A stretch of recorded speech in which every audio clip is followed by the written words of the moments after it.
Hello everyone! Welcome to the Maxi Pixie channel. Today we're going to draw and color Pop-It Heart. Let's start drawing. First, we draw a heart shape like this. Now we're making the heart shape we just drew more visible.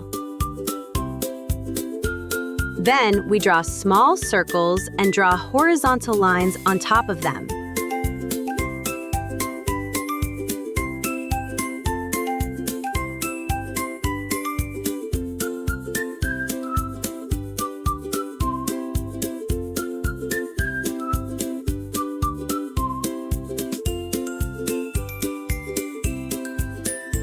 Perfect! We finished drawing Pop-It Heart. Let's start coloring with rainbow color, pink, purple,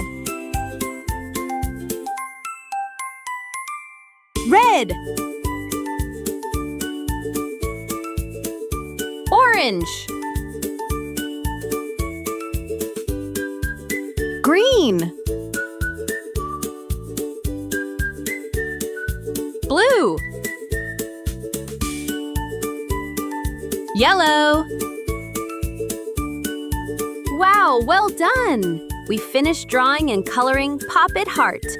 If you like this video, please like and subscribe to my channel. See you in the next video.